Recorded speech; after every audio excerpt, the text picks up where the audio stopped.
তবে কি বিয়ে করেছেন ইউটিউবার তৌহিদ আফ্রিদি? সম্প্রতি সামাজিক যোগাযোগ মাধ্যমে তৌহিদ আফ্রিদির সঙ্গে টিকটকার রাইসার বেশ কিছু ছবি ছড়িয়ে পড়েছে। সেটা থেকেই অনেকের ধারণা তারা বিয়ে করেছেন। দুই পরিবারের সম্মতিতেই নাকি তাদের বিয়ে হয়েছে।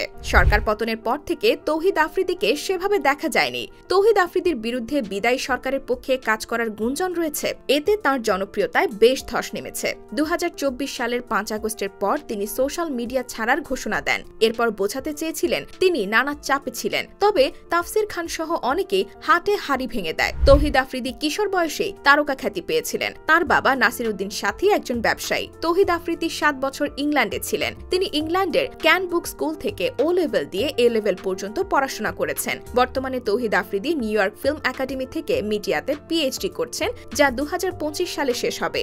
বলিউড তারকা রণবীর কাপুরও এখানে পড়াশোনা করেছেন। 2017 সালে গুগল ট্রেন্ডিং এ তৌহিদ আফ্রিদির নাম দেখে অনেকেই চমকে গিয়েছিলেন। সে বছর গুগল ট্রেন্ডিং এ বাংলাদেশের তালিকায় সবচেয়ে বেশি খোঁজ করা ব্যক্তিদের মধ্যে তৌহিদ আফ্রিদি ছিলেন সর্বকনিষ্ঠ। জনপ্রিয় হওয়ার পর থেকে তিনি উচ্চ পদস্থ ও ক্ষমতাসীন ব্যক্তিদের সান্নিধ্যে আসার সুযোগ পান। ডিবির হারুন তাদের মধ্যে অন্যতম। হারুনের অফিসে ঢুকে আফ্রিদি একটি ভিডিও বানিয়েছিলেন। তৌহিদ আফ্রিদি নামে তার ইউটিউব চ্যানেলে এখন সাবস্ক্রাইবারের সংখ্যা প্রায় 70 লাখ। তবে গল্পের শুরুটা ছিল একটু ব্যতিক্রম। 2007-2008 সালের দিকে তৌহিদ আফ্রিদি নিজের মতো করে ক্যামেরা নিয়ে কিছু একটা করার চেষ্টা করতেন। এরপর 2014 সালের দিকে তিনি ইউটিউব নিয়ে ভাবতে থাকেন। 2015 সালে প্রথম ইউটিউব অ্যাকাউন্ট চালু করলেও তৌহিদ আফ্রিদি কাজ শুরু করেন 2016 সাল থেকে।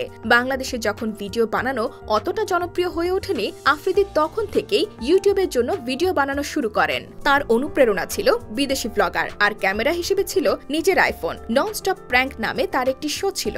এটি বাংলাদেশের প্রথম প্র্যাঙ্ক শো। সেটি বেশ সাড়া পায়। 2 বছরের মধ্যে তিনি 10 লাখ সাবস্ক্রাইবার পান। এরপর অনেক রকম প্রোগ্রাম করতে করতে আজ এই পর্যন্ত এসেছেন। তৌহিদ আফ্রিদির বাবা টেলিভিশন চ্যানেলের মালিক হলেও আফ্রিদি টিভিতে আগ্রহ পেতেন না, কেননা টেলিভিশনে অনেক নিয়ম নীতি থাকে। তাই কাজের ক্ষেত্র হিসেবে তিনি ইউটিউবকে বেছে নিয়েছেন।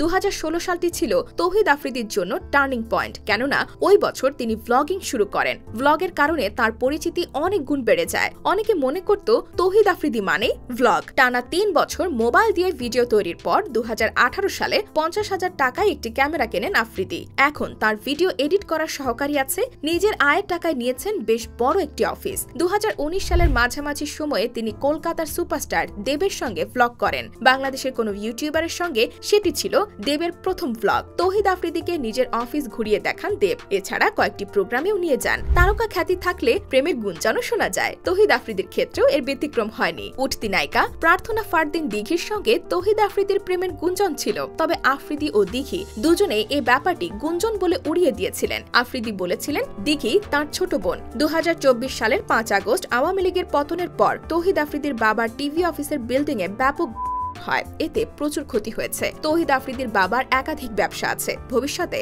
আফ্রিদি তার বাবার ব্যবসার কাজে সাহায্য করতে চান। ইউটিউব নাকি ব্যবসা? তৌহিদ আফ্রিদির ভবিষ্যৎ কোন দিকে, সেটি এখন সবচেয়ে বড় প্রশ্ন।